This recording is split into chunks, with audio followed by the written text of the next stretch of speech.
has only known.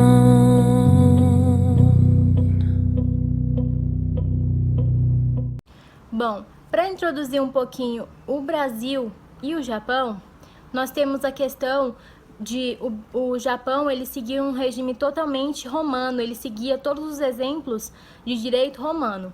E o Brasil, ele sempre teve grandes influências dos Estados Unidos e de outros países. Quando a gente vai falar desses dois direitos, é impossível que a gente não fale do direito comparado. No direito comparado, ele tem um objetivo intrínseco a ele, que é o de comparar leis de vários países para trazer o melhor benefício, para ver o que podemos melhorar dentro das nossas leis. No direito comparado, nós também observamos que no Brasil a gente tem uma grande influência na questão das conciliações. No Brasil, a conciliação ela tem um modelo específico que foi muito utilizado anteriormente pelo Japão. Então, muito dessa influência que nós temos hoje na conciliação, na mediação, veio do Japão. Quando a gente fala agora do Japão, toda essa fórmula e tudo isso, ela tem um chamado wa. E ele também se divide em tatemai e honê. São princípios, são sentimentos de cultura que, muito embora assim, pareça incompreensível dentro da nossa cultura ocidental, eles são fundamentais para eles poderem viver em harmonia com a sociedade. Eles parecem práticas que melhoram todo o sistema, tanto que podemos ver que o Japão é um dos índices menores onde temos influências jurídicas. Eles preferem resolver os conflitos entre eles mesmos. Quando nós estamos falando ainda na introdução, comparando o Japão com o Brasil, no Japão a gente tem essa questão dos valores da cultura japonesa, que dentro dessa cultura a gente observa a hierarquia entre as pessoas, como uma forma de respeito que vai crescendo ao decorrer da sua posição ou da sua idade. Elas são coisas que estão dentro já da cultura do japonês, onde a gente pega o tatemai como uma conduta social, ela é exteriorizada, aquela que a gente pega para fazer para outra pessoa, e o honê como uma conduta social interiorizada, a conduta social que é intrínseca a mim, que está dentro de mim, aquela ética moral que eu tenho. Assim, quando a gente vai observar tudo isso, a gente percebe que a virtude, a virtude e a sabedoria, ela é algo que precede todas as coisas que vem da questão da virtude no Japão. Quando a gente fala da ocidentalização do Japão, quando ele começou a adotar questões mais ocidentais, a gente está falando da época Meiji. Ela aconteceu em 1868 e ela foi conhecida como Era das Luzes. E nela ocorreram várias questões, tanto militares quanto políticas, e tanto no pensamento mesmo da sociedade, que deram uma origem a essa sociedade mais ocidentalizada. Então, com isso, substituiu o antigo Estado feudal e começou uma nova influência da América, da Europa e todo esse lado. Quando a gente fala depois do terceiro ponto, que nós chamamos de o pós-guerra, que foi depois de 1945, também tivemos várias influências da ocidentalização. Por quê? Porque dentro dessa época ocorreram vários cenários depois da derrota militar, e o Japão ele se rendeu incondicionalmente para os Estados Unidos.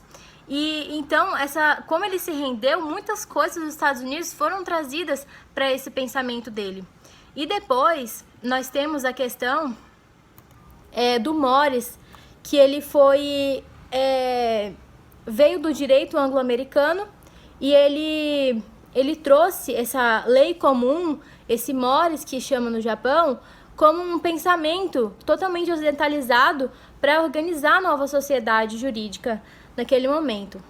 Depois desse período, nós temos a questão da importância da conciliação.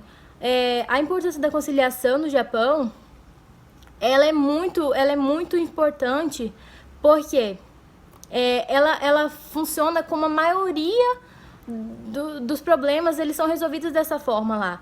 Porque eles têm o Instituto do Jidan, que é como eles chamam, que é na nossa tradição, ou seja, no nosso país, ele é feito como a gente conhece mesmo, a nossa conciliação, a mediação e tudo mais. Nesse processo, quando tem um conflito, quando tem uma lide, eles tentam de tudo antes de correrem para um processo judicial. Por quê? Porque as custas lá são muito caras e eles geralmente conseguem uma decisão mais conciliatória. E depois que tudo isso acontece, se realmente precisar de um procedimento judicial, eles chamam de waka'i. Depois nós temos a questão do direito brasileiro e do direito japonês. Nele a gente tem o Instituto do Jidan, ele procede como uma conciliação mesmo. Ele pega os conflitos de interesse, ele impede que eles busquem a jurisdição. E, como eu já falei inicialmente, ele inspirou muito a lei dos juizados de pequenas causas, da lei 7.244 de 1984, que depois, como já sabemos, virou a lei dos juizados especiais cíveis criminais, que é a lei 9.999 de 95. Com essa assimilação do Jidan, que é o processo de conciliação deles, nós observamos muito no direito comparado essa questão. E o juizado de pequenas causas no estado de São Paulo, depois, ele teve funções desempenhadas, né, pelo juiz adjunto, um juiz auxiliar, um juiz efetivo, um juiz membro da junta recursal e um juiz presidente da junta recursal de pequenas causas de São Paulo. O que isso quer dizer? Que com todo esse modelo japonês foi implantada essa questão no Brasil. Primeiramente, bom dia, boa tarde, boa noite, meu nome é João Pedro e eu vou explicar aqui rapidão, brevemente, como é que funciona o direito japonês, a justiça japonesa. Primeiramente, o primeiro ponto que a gente sente muita dificuldade aqui no direito do Japão é a própria língua, né? Pra você ter uma ideia de como se fala Código de Processo Civil do Japão.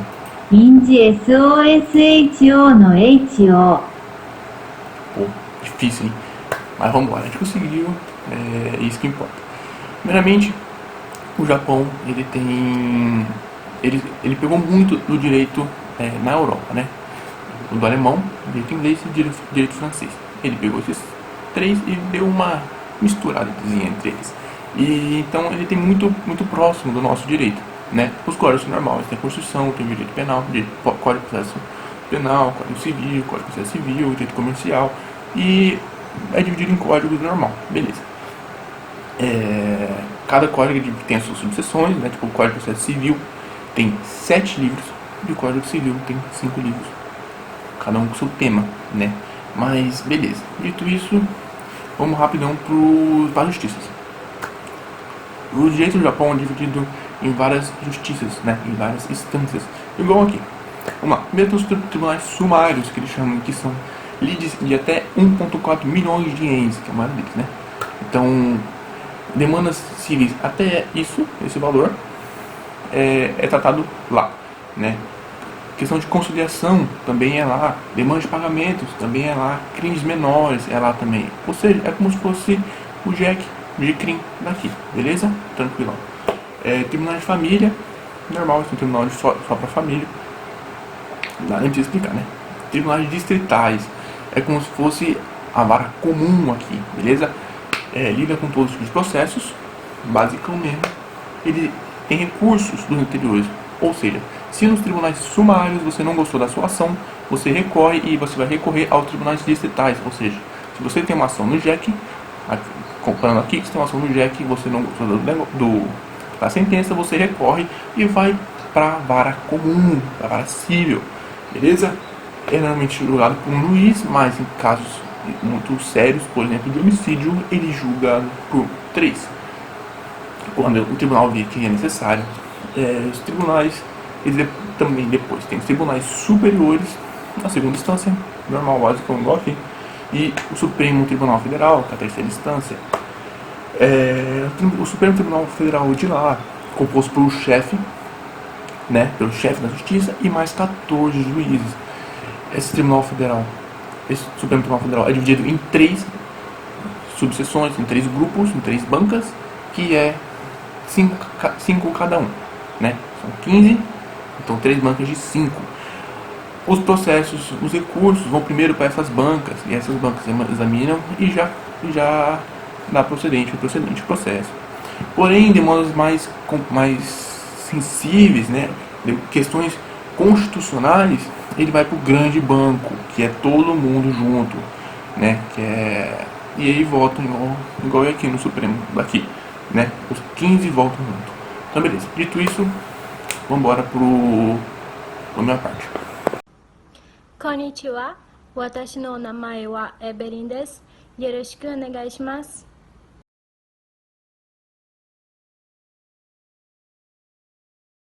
Trazendo a questão do Japão com a confissão, nós observamos ela no artigo 38 da Constituição, onde ela diz que nenhuma pessoa ela vai ser condenada ou punida nos casos em que a única prova contra ela seja a sua própria confissão. Quando a gente vê esse requisito da Constituição deles, ela é conhecida como uma salvaguarda, como uma revelação de segredo, que a gente pode chamar de Himitsu no Bakuro, ou seja, traduzindo literalmente, significa revelação secreta. Como os suspeitos, inicialmente nos interrogatórios, eles podem ficar até 23 dias, sendo que antes eles são presos, depois eles são interrogados, e esse interrogatório pode demorar até 23 dias, com total isolamento do mundo exterior, inclusive sem acesso a advogados ou a qualquer membro da família, dependendo do caso ou da pessoa que está sendo investigada. O direito judiciário japonês, ele pode sugerir que o tribunal esteja ciente daquela confissão, ele pode estar ciente de toda aquela confissão, ela pode estar sendo forjada, porque uma pessoa que ela fica 23 dias sendo interrogada o tempo inteiro, sem nenhum acesso ao mundo de fora, tudo que ela quer é um alívio. E muitas das vezes essas formas de interrogatório não são apenas com palavras, isso força a pessoa a falar. É como se fosse um interrogatório psicológico, uma tortura psicológica em cima daquela pessoa. Então, o tribunal e o público, a sociedade, ela considera que é simples. É simples. A confissão de culpa, ela nunca vai ser um motivo suficiente para condenação. Dentro deles, para a confissão ela ser considerada um motivo para ter condenação, ela precisa de alguns requisitos. Para que ela seja válida, ela precisa que ela tenha uma revelação de fatos factíveis, verificáveis. O que isso significa? Que apenas o autor do crime, ele vai ter conhecimento de algum fato que ocorreu dentro do crime. Ou seja, da localização do corpo que não foi descoberto, a hora e o local onde foi comprada aquela arma do crime ou alguma coisa da cena do crime. Para proteger a possibilidade do interrogador ele ter implantado esse conhecimento no réu, o promotor ele tem que provar que essa revelação de segredo ela era desconhecida pela polícia até o momento da confissão. Então, todo esse processo tem que ser validado para que a confissão ela seja válida como prova para condenação. No artigo 38 da Constituição japonesa, onde diz que ninguém é obrigado a fazer uma declaração desvantajosa contra si mesmo, nos seus incisos, ela tem o seguinte: a confissão, devido ela ser muitas vezes forçada por uma tortura psicológica, uma intimidação, depois que a pessoa ela for detida por um período excessivamente longo, isso não pode ser usado como evidência, ou seja, tem a possibilidade da pessoa ficar até 23 dias sendo interrogada, porém, se esse prazo for muito grande, ou seja, se for cumprido esses 23 dias, provavelmente aquela prova não vai ser lícita, se não tiver todos os requisitos para que ela seja levada em consideração para ser analisada. E no inciso 3º, ela diz o seguinte, que ninguém vai ser condenado ou punido se a única evidência contra ele for a confissão. No código japonês, como vocês já devem ter percebido, como eu estou falando, o caput ele se destaca como se fosse o próprio inciso. Então, o inciso já começa no segundo, após o caput. Quando a gente vai ver os parâmetros do Código de Processo Civil, a gente pega o artigo 157, que diz que se as partes não esclarecerem na argumentação oral que contestam os fatos alegados pela outra parte, o fato vai ser considerado confessado. No entretanto, isso não vai se aplicar quando se for admitido que os fatos foram contestados para todo o objetivo do argumento. Ou seja, o que isso significa? Que se as partes elas não explicarem de forma clara, aquilo vai ser considerado como confessado. Se ela não consegue provar que não foi ela que falou e tem evidências daquilo, se ela não consegue contradizer aquilo, isso vai ser considerado como uma confissão. E também no inciso 2, ela fala o seguinte, que presume que a pessoa que afirma que não conhece o fato alegado pela outra parte contestou este fato. Ou seja, presume que a pessoa contestou, mas não conseguiu provar, então continua sendo culpada. Então, ela vai ser considerada como uma confissão. Já no artigo 158, ela diz que o funcionário do tribunal ele vai preparar a sessão para uma confissão para confissão oral em data definida. Ou seja, tudo isso é feito com um regime bem rigoroso de regras e se não for seguida, muitas das vezes vira inválida. Dentro desse artigo tem os incisos. Ele fala no segundo que, quando uma parte ou qualquer outra pessoa interessada fizer objeção à descrição do registro, o fato deve ser declarado nesse registro. Ou seja, se dentro do processo alguém vier com alguma informação de questão dos fatos, vai ter que estar no registro do processo. No 3, fala que o cumprimento das regras relativas à forma das confissões orais só pode ser comprovada pelos autos. No entanto, isso não se aplica se o registro for perdido. Ou seja, se todos os requisitos da confissão forem aceitos, estiverem nos autos, ou seja, provados nos autos, não vai se aplicar se o registro for perdido. Se for perdido, não tem provas.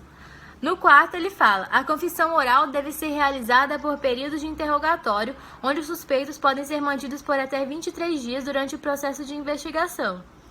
No 5º, ele fala que a confissão deve ser fundamentada com provas documentais presentes no processo, ou seja, tudo o que aconteceu, tudo que tem de prova, tem que estar dentro do processo.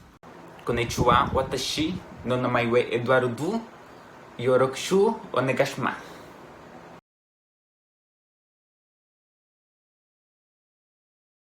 Olá professor, olá turma, tudo bem? Bom, eu vou citar logo, vou ficar olhando para baixo de vez em quando porque eu tô com meu roteirozinho, senão vai acabar perdendo sobre o conteúdo. Mas eu vou explicar como funciona o sistema de confissão no sistema de justiça brasileiro. A Evelyn já explicou como funciona no sistema japonês e como eles têm esse foco em si no interrogatório, né, para obter a confissão. O sistema de justiça brasileiro é um pouco diferente. Claro que o agente passa por um processo de interrogação para confessar, mas nosso sistema não é focado em si, né, na confissão, é mais focado na investigação da demanda. A confissão está prevista nos artigos 339 ao 395 do CPC. Eu não vou ler esses artigos aqui porque vai ficar muito longo o vídeo, vai ficar meio cansativo, mas eu vou deixar ele descrito na apostila. Ele diz basicamente que a confissão é algo que você vai delatar, que vai contra o seu próprio interesse e vai favorecer o seu adversário. Por exemplo, o meu vizinho deixa a bicicleta na calçada ali na frente dele, na frente da casa dele, e eu acabo roubando essa bicicleta. E os outros vizinhos vão suspeitos assim quanto eu. Ele não sabe que fui eu, mas ele suspeita dos outros vizinhos assim como eu. Porém, mais tarde, né, à noite, eu já tenho peso na consciência e eu quero confessar meu crime. Eu vou à delegacia, declaro, né, confesso o crime. Aí foi uma forma de confissão, por quê? Porque eu favoreci o meu vizinho, né, porque ele soube agora quem furtou, eu. E aí eu vou ser punido, ou vou responder pelo judiciário, vou pagar uma bicicleta nova, mas enfim, vou ser punido. Foi contra o meu interesse e favoreceu ao meu vizinho, né, ao meu adversário. Elementos da confissão, o sujeito sempre o declarante sempre tem que ser capaz, né, tem que responder pelos seus atos e obrigações da vida. Vontade de declarar o fato, sempre é importante isso, que o sujeito sempre tem que ser provocado para confessar, ou espontaneidade, ele tem que ser tipo livre, espontânea vontade de confessar o crime. Nunca um sujeito pode, o sujeito, o suspeito, o sujeito, o agente, nunca pode ser, essa confissão nunca pode ser através de um erro ou coagido. Ele não pode ser obrigado a confessar ou, sei lá, através de um erro, ameaçado a confessar, enfim. E o terceiro elemento é que sempre tem que ser um fato contrário ao seu interesse, né? Deixar bem claro isso. Os efeitos da confissão, sempre deixar ligado sempre que vão ser efeitos da confissão, confissão e fato sempre interligados. Eles são ligados diretamente, umbilicalmente. Os efeitos vão recair não necessariamente sobre as consequências jurídicas, como eu sempre disse, sempre sobre os fatos. E é possível... esse aqui é bem interessante porque mesmo, por exemplo, eu confessando um crime, se o juiz achar que a minha confissão não foi, sei lá, não teve convicção para ele me declarar culpado, ou achar outras provas em que eu não fui o culpado do crime, ele pode me declarar inocente mesmo confessando o crime, mesmo jurando que cometi o crime. Se ele achar que não é o suficiente, ele pode me declarar inocente.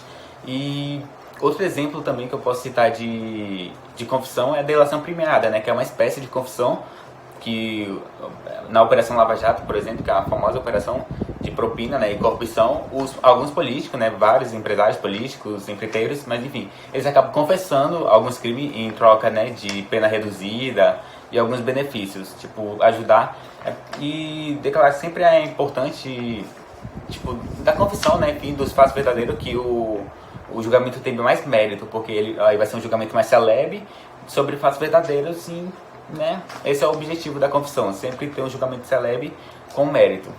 É isso, professor. Obrigado.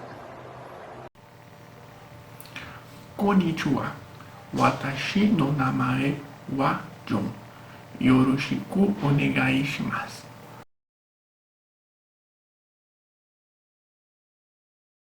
Bora pro depoimento pessoal, né? Eu separei aqui alguns artigos para falar. Tem tudo na íntegra na apostila.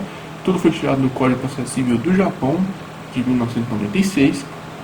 E vamos falar aqui sobre observação. A gente fala de depoimento pessoal. Eles utilizam argumentação oral para todo ato de fala dentro do processo em juízo das partes, beleza? Então eles utilizam argumentação oral, mas é basicamente a mesma coisa, tranquilo?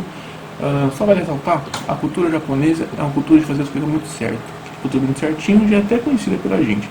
E eles utilizam muitas coisas. Por exemplo, eu vou ler aqui alguns princípios do Código Civil deles. Ele fala assim: os direitos privados devem cumprir o bem-estar público, né? Também fala: o exercício dos direitos e o cumprimento das obrigações deve ser feito de boa fé.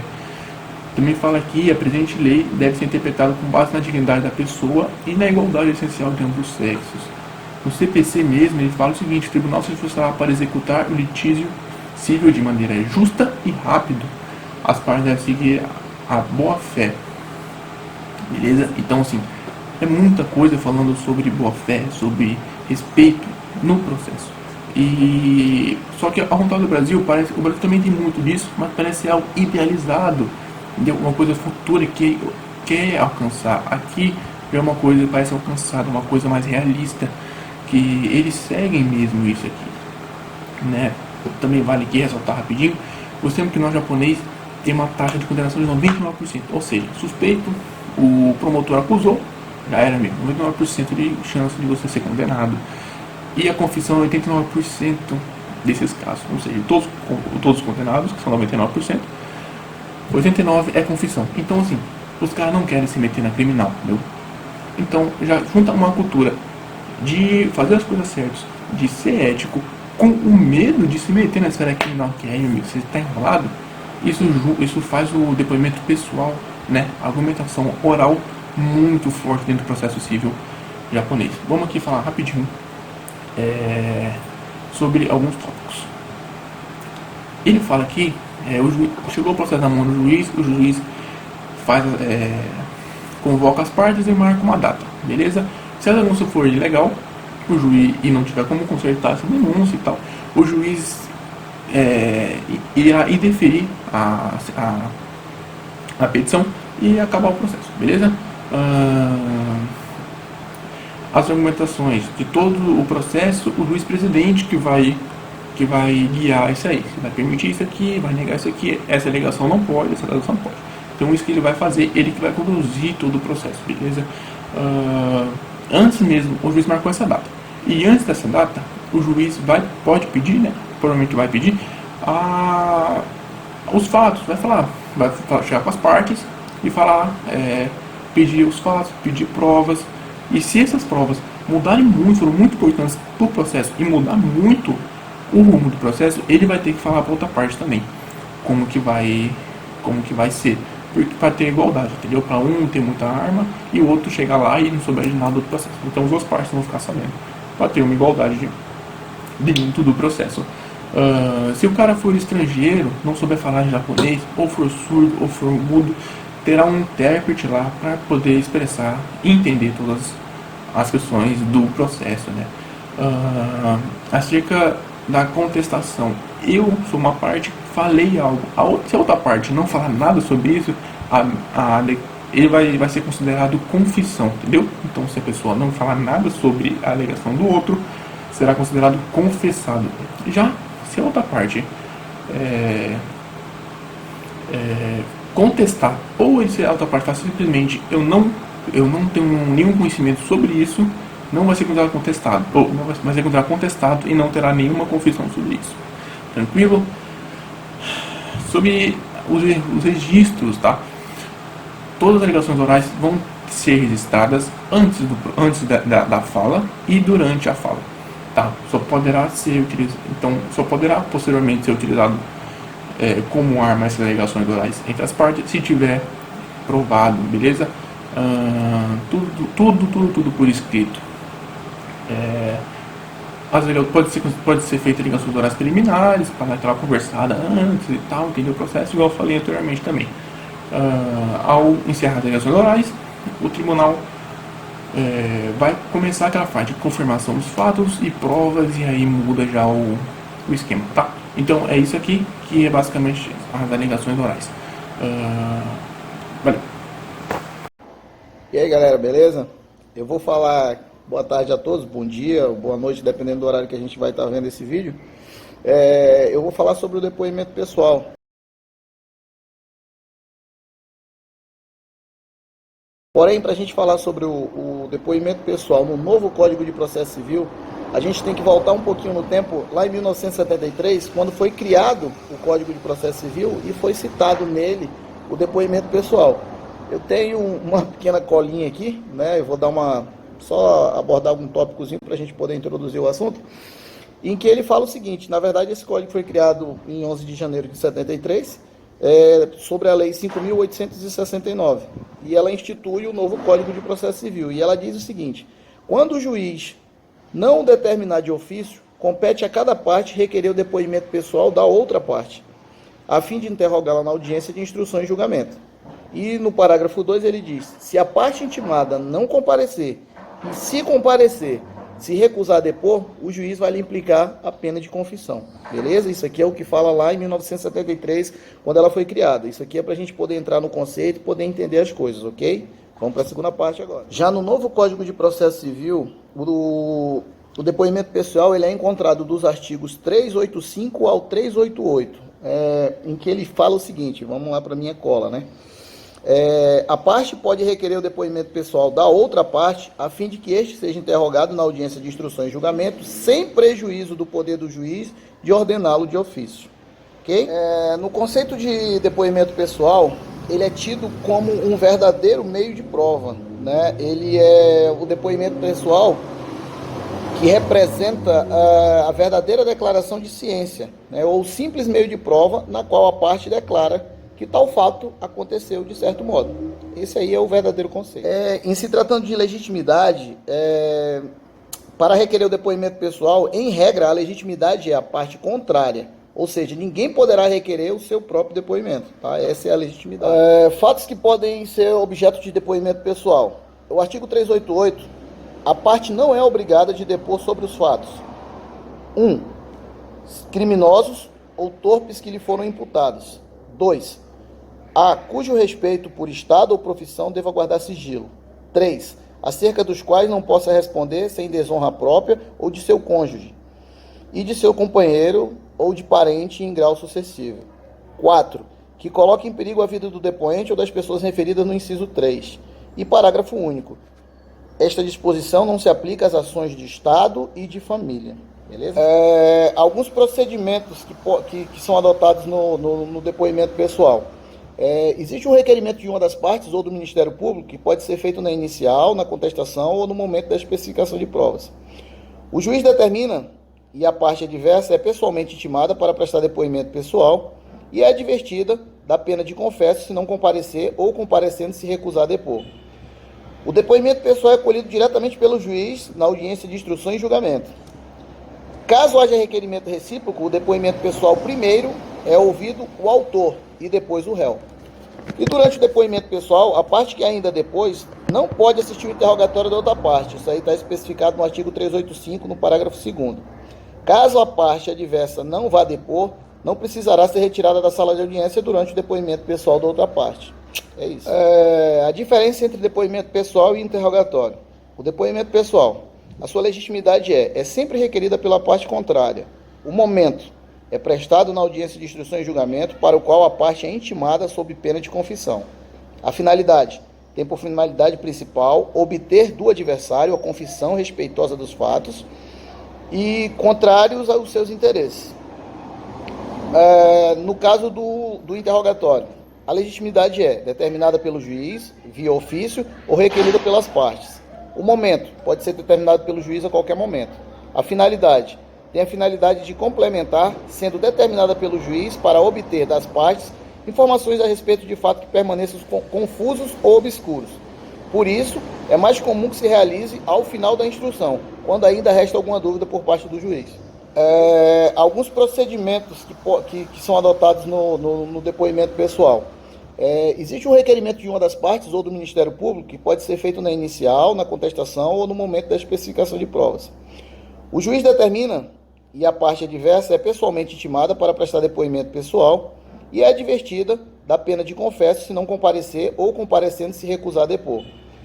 O depoimento pessoal é colhido diretamente pelo juiz na audiência de instrução e julgamento.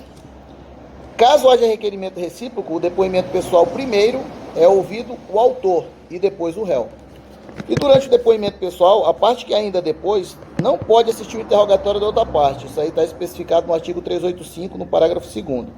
Caso a parte adversa não vá depor, não precisará ser retirada da sala de audiência durante o depoimento pessoal da outra parte. É isso. A jurisprudência tem admitido que, além do adversário, o membro do Ministério Público, nas condições de fiscal da lei, requer o depoimento pessoal de uma das partes. Para prestar o depoimento pessoal da forma física que figura no processo, nos casos de pessoa jurídica, a legitimidade é de um dos seus representantes legais ou de um preposto que por ele foi indicado, desde que, no último caso, haja o conhecimento dos fatos e poderes especiais para confessar. Prevalece o entendimento de que o procurador de uma das partes possa prestar depoimento pessoal, desde que tenha procuração com autorização específica para o mesmo.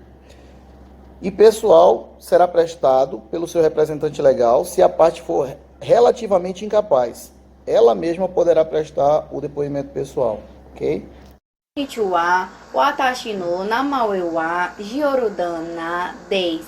Yorashiku onegai shimasu.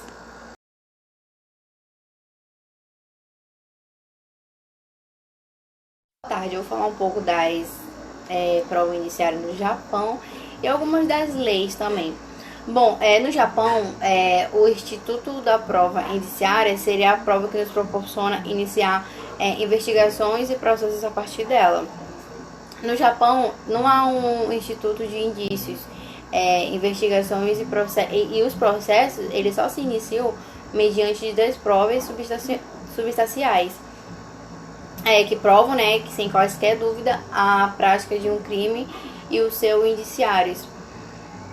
As autoridades japonesas só imputam a autoridade de um crime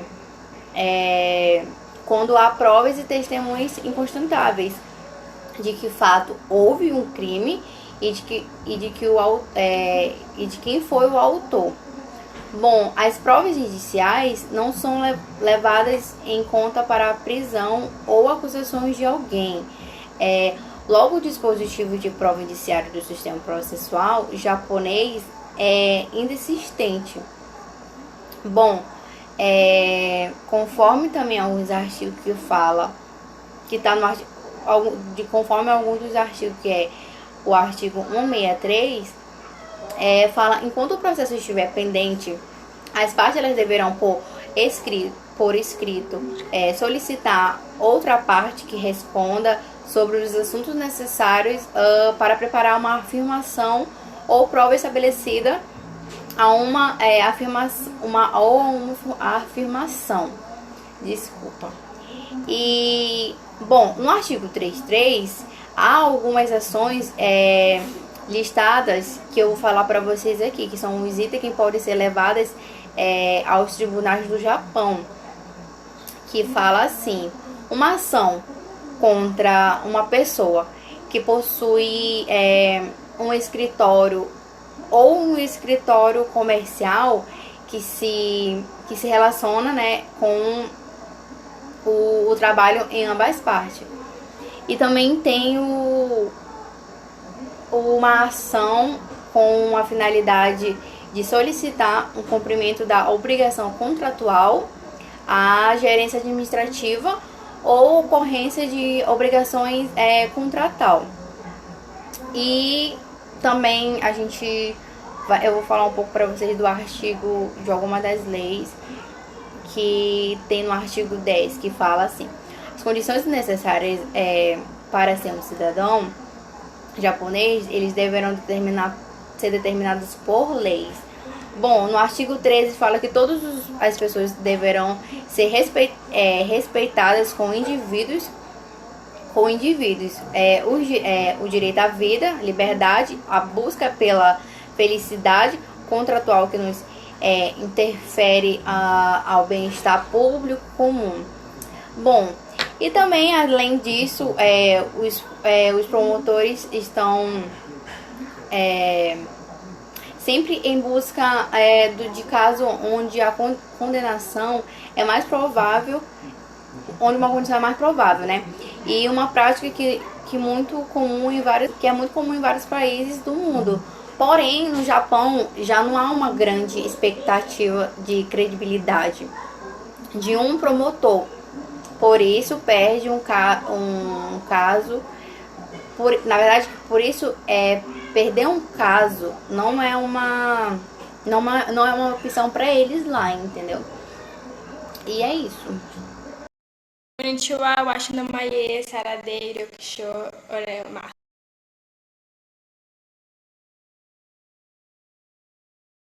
Olá, eu vou falar agora sobre a prova indiciária daqui do Brasil. De modo geral, eu posso dizer que a prova é de suma importância, pois com ela o juiz pode analisar a veracidade dos fatos presentes nos autos do processo. Para melhor absorção do assunto, vamos relembrar agora sobre a prova de fato, que pode ser direta ou indireta. As duas têm relação com o fato probando. A respeito da prova direta, nesse caso ela busca provar diretamente o próprio fato. Por exemplo, numa hipótese de roubo, o réu em audiência seja questionado se de fato cometeu tal ato. Com a pergunta fica evidenciado a busca direta sobre o acontecimento principal, que foi o roubo. Já na indireta, é possível chegar à conclusão do fato principal por meio da dedução lógica. Um exemplo disso é o resíduo de pólvora na mão de um investigado por homicídio. Desta forma, o magistrado utiliza de indícios para chegar ao fato probando. Agora, sobre a prova indiciária, ela consiste no conhecimento de determinado fato que pode levar à verificação de outro fato. Em outras palavras, são elementos circunstanciais que, de algum modo, direcionam diretamente para o fato. A prova indiciária no processo civil é muito útil quando não se tem um sortido material probatório para ratificar o direito buscado em juízo. Com indício, temos o fato conhecido que, por meio do raciocínio, insinua o fato desconhecido, que é o fato probando, da qual é causa ou efeito. Com isso, percebemos que o indício por si próprio não tem qualquer valor como prova, daí a importância de ser provado. De acordo com Fregier, a prova indiciária é um meio útil para a prova de fatos de difícil verificação ou ocorrência, bem como para a prova de fatos futuros, como o caso das demandas preventivas. O indício é o meio da prova e a partir do indício se chega à presunção da ocorrência de determinado fato. Por isso se fala em prova indiciária. Agora eu vou falar brevemente sobre a relação entre indício, a regra de experiência e as presunções. Entre eles há uma semelhança, mas não são iguais, não tem o mesmo conceito. Então a presunção ela vai se presumir por ocorrido um fato a partir da prova de outro. Então ela presume alguma coisa antes de ser provada e de ser percebida. As presunções judiciais são resultados do raciocínio do juiz e o juiz as revela na decisão, como fruto da valoração das provas. Exatamente por não tratar de meio de prova, não é admissível vem a lei regular-lhe a aplicabilidade, pois, sendo o mecanismo da inteligência do magistrado, não torna-se a supérflua a regra de lei que autorize ou proíbe o juiz de pensar. A presunção judicial é a conclusão de um silogismo cuja premissa maior é a regra da experiência e a premissa menor o indício. Enfim, essa relação pode se dar de duas formas, que vai ser a constante e a ordinária. A constante é o que se apresenta como verdadeiro em todos os casos particulares. A ordinária é o que se apresenta como verdadeiro em quase todos os casos particulares. Aqui há uma verossimilância. Presunções judiciais, elas podem ser simples, é concebida da consciência do magistrado, onde inicia pelo indício e posteriormente se desenvolve o raciocínio, e é a partir da regra de experiência que vamos ter a presunção. Para isso, o fato base deve ser provado. A prima facie é o resultado de uma presunção judicial, um raciocínio mental, ou seja, trata-se de uma prova obtida por meio da presunção. Outros doutrinadores dizem que é apenas um sinônimo da presunção judicial. Há uma semelhança, que autoriza a inversão do ônus à prova. Prova por amostragem, segundo o professor Fridier, abre aspas, a prova por amostrado pressupõe a existência de um conjunto de eventos, fatos que podem ser agrupados, porque é semelhante de forma que a demonstração de parte deles possa conduzir o magistrado ao juízo acerca da existência de todos. Fecha aspas. A prova por amostragem ela pode ser muito útil no processo, pois com ela é possível economizar no tempo e reduzir custos, pois diminui-se o objeto da prova. Obrigada.